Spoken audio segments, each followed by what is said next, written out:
నమస్తే. ప్రస్తుతం మనతో పాటు ప్రముఖ డైరెక్టర్, అలాగే పొలిటికల్ అనలిస్ట్ కూడా గీతాకృష్ణ గారున్నారు. ఆయనతో మాట్లాడదాం. నమస్తే సార్. హాయ్.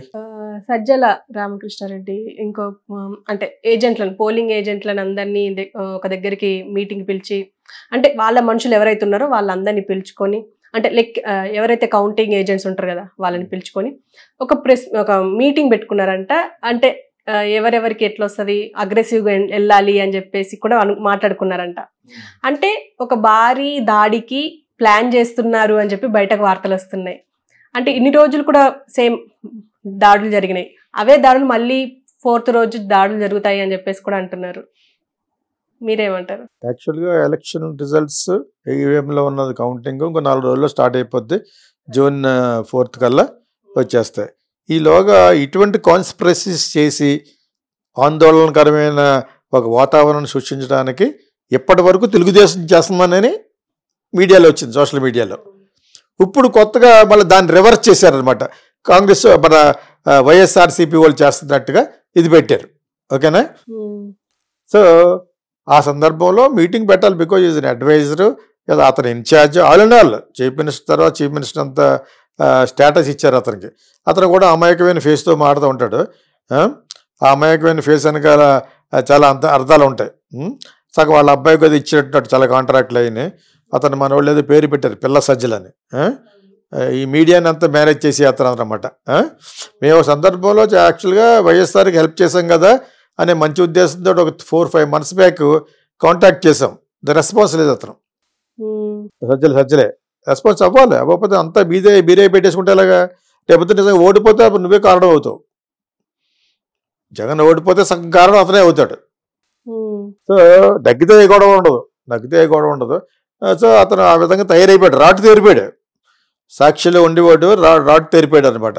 సో ఇప్పుడు యాక్చువల్లీ మొన్నటి వరకు తెలుగుదేశం ఏమన్నా అపవాదేంటి, ఆందోళన చేద్దాం, గొడవ చేద్దాం, అది చేద్దాం అని చెప్పేసి వాళ్ళు పెట్టారు. వాళ్ళకి అగైనెస్ట్గా వెళ్ళి పెడతారు కదా. ఇప్పుడు వెళ్ళేం తక్కువ లేదు. ఇదంతా ఓడిపోయినప్పుడు ఏడుస్తూ చేసే పనులు ఎన్ని అర్థమైతే. ఇప్పుడు నగ్గితే అసలు ఎవరు చేయరు, నగ్గితే వాళ్ళకి కాపాడుకోవాలి. ఆ కాపాడడానికి సిఆర్పి సెంట్రల్ బలగాలు వస్తాయో తెలియదు కానీ. ఓకే, ఇప్పటి వరకు మట్టుకు ఎలక్షన్ కమిషన్ ఈ మోడీ వాళ్ళతో కలిసి ఉన్న కూటమి కాబట్టి చంద్రబాబు నాయుడుకే ఫేవర్ చేస్తున్నారు. అది అర్థమైపోయింది వీళ్ళకి. ఇప్పుడు ఏం చేయలేదు, గవర్నమెంట్లో కూడా లేరు వీళ్ళు. ఎక్కడికి వెళ్ళిపోయాడు. ఇక్కడ ఏదో government is run by bureaucrats. Okay, ఈ సందర్భంలో ఎలక్షన్ కమిషన్కి ఇతను ఏమన్నా ఒక రిక్వెస్ట్ చేసి దాన్ని అమల్లో పెట్టేస్తున్నారు. చంద్రబాబు నాయుడు ఏమైనా చేస్తుంటే అంటే త్రూ మోడీ అపాయింట్ చేయబోయి ఉన్నాడు వీళ్ళంతా. పోలీసులను కూడా చాలామంది మార్చారు, పోలీస్ ఆఫీసర్లని. ఎక్కడైతే మార్చారో అక్కడే గొడవలు జరిగినాయి. మరి మార్చిన తర్వాత మీరేం పీకారు? ఏం పీకలేకపోయారు. కానీ రేపొద్దున ఈ పోస్టల్ బ్యాలెట్లో ఉన్నవన్నీ వీళ్ళకి న్యాయం జరిగేటట్టుగా డెస్పైట్ దట్ కోర్టులో నుంచి పొందాలి వీళ్ళు. ఈలోగానే వాళ్ళు ఎలక్షన్ కమిషనర్కి చెప్పి చంద్రబాబు నాయుడు ఇన్ఫ్లుయెన్స్ చేశారు. ఎందుకు చేశారు? బికాస్ ఆ కూటమిలో బీజేపీ ఉంది కాబట్టి. మరి ఇదే చంద్రబాబు నాయుడు ఒకవేళ అక్కడ ఇండియా కూటమి కానీ ఓడిపోతే, అదే గెలిస్తే మన మోడీ స్వల్ప మెజారిటీతో ఓడిపోతాడని మనవాడు ఇంకొక ప్లాన్ వేశాడు. నితిన్ గడ్కరీ బర్త్డే పార్టీకి వెళ్ళి ఈ తెలుగుదేశం వాళ్ళందరూ వాడికి ఓకేలిచ్చి వచ్చారు. Nitin Gadkari is a strong opposition in BJP for Modi. ఏదో విధంగా మోడీని తెప్పించేద్దామని. సో నితిన్ గడ్కరీ కొంచెం కేపబుల్ పర్సన్, రోడ్స్ అండ్ వీటి మీద పనిచేసాడు. ఆయన బాగా మంచి చేశాడు యాక్చువల్గాను. Is also diabetic, strong chronic diabetic patient అతను. సో అతను ప్రైమ్ మినిస్టర్ చేద్దామని ఒక ఆలోచన ఆర్ఎస్ఎస్కి. ఆర్ఎస్ఎస్ ఈజ్ థింకింగ్ ఏమాత్రం తేడా వచ్చినా కూడా, బొటాబొటికి హంగ వచ్చినా కూడా ఆన్లైన్లో కొని ప్రైమ్ మినిస్టర్ చేస్తే బాగుంది అనిపించుకున్నవాడు నితిన్ గడ్కరీ. ఇది వాళ్ళు గమనించి ఆల్రెడీ చంద్రబాబు నాయుడు మనుషులు వెళ్ళిపోయారు అక్కడికి. మన బర్త్డే జరిగింది. ఎందుకంటే మోడీని చంద్రబాబు నాయుడు ఎప్పుడు నమ్మడు, మోడీ చంద్రబాబు నాయుడు ఎప్పుడు నమ్మడు. అయినా ఆ పేరును ఉపయోగించుకుని ఈ ఎలక్షన్ కమిషనర్ని బ్లాక్మెయిల్ చేస్తారన్నమాట. అలా వాళ్ళు చెప్పినట్టు చేస్తాను నేను. సాక్షిలో పక్కగా ఎల్లోగా హైలైట్ చేసి చెప్పి చూపించాడు అది, how that commissioner is favouring them అని. కొంచెం ఏమంటూ కోర్టు, మరి ఈలోగా కోర్టులో వాళ్ళు హియరింగ్ రావాలి, లేకపోతే వాళ్ళు అనుకుంటే కౌంటింగ్లు చిన్న బ్యాడ్ చేస్తారు, సంతకం ఉన్నా లేకపోయినా ఏ ఓటు వచ్చినా దాన్ని మీరు కౌంట్ చేయాలి, పరిగణలో తీసుకోవాలని చెప్పేసి తెలుగుదేశానికి ఫేవరబుల్గా చేస్తున్నారు, విచ్ ఈస్ నాట్ కరెక్ట్ అని వీళ్ళు కోర్టుకు వెళ్ళారు. మరి అది వచ్చే లోపల అది ఉంటుందా, ఆ బెంచ్కి వస్తారో అది చూడాలి. ఓకే, సజ్జలే రెస్పాన్స్ అవ్వాలి, అవ్వకపోతే అంతా మీరే పెట్టేసుకుంటే ఎలాగా? లేకపోతే నిజంగా ఓడిపోతే అప్పుడు నువ్వే కారణం అవుతావు. జగన్ ఓడిపోతే సగం కారణం అతనే అవుతాడు.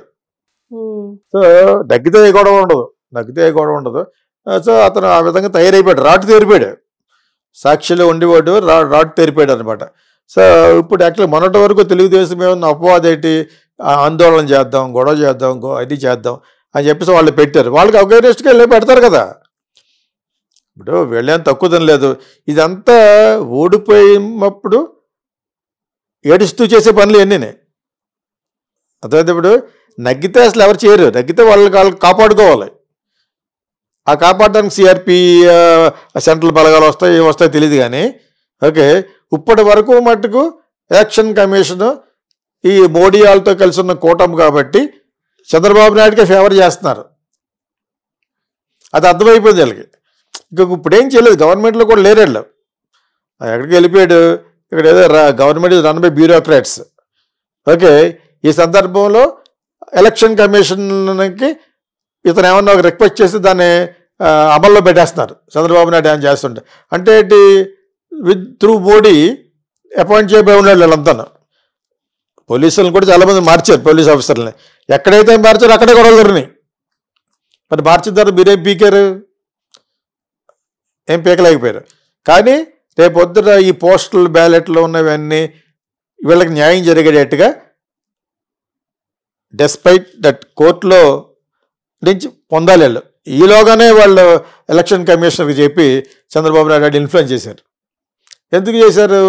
బికాస్ ఆ కూటమిలో బీజేపీ ఉంది కాబట్టి.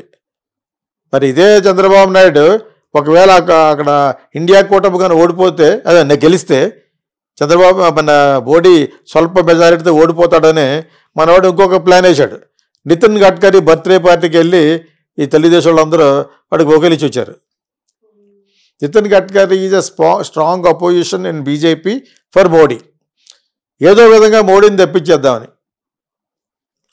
సో నితిన్ గడ్కరీ కొంచెం కేపబుల్ పర్సన్, రోడ్స్ అండ్ వీటి మీద పనిచేసాడు, అని బాగా మంచి చేశాడు యాక్చువల్గాను. Is also diabetic, strong chronic diabetic patient అతను. సో అతను ప్రైమ్ మినిస్టర్ చేద్దామని ఒక ఆలోచన ఆర్ఎస్ఎస్కి. ఆర్ఎస్ఎస్ ఈజ్ థింకింగ్ బాగుంది అనిపించుకున్నవాడు నితిన్ గడ్కరీ. ఇది వాళ్ళు గమనించి ఆల్రెడీ చంద్రబాబు నాయుడు మనుషులు వెళ్ళిపోయారు అక్కడికి. మన బర్త్డే జరిగింది. ఎందుకంటే మోడీని చంద్రబాబు నాయుడు ఎప్పుడు నమ్మడు, మోడీ చంద్రబాబు నాయుడు ఎప్పుడు నమ్మడు. అయినా ఆ పేరును ఉపయోగించుకుని ఈ ఎలక్షన్ కమిషనర్ని బ్లాక్మెయిల్ చేస్తారన్నమాట. అలా వాళ్ళు చెప్పినట్టు చేస్తాను నేను. సాక్షిలో పక్కగా ఎల్లోగా హైలైట్ చేసి చెప్పి చూపించాడు అది, how that commissioner is favouring them అని.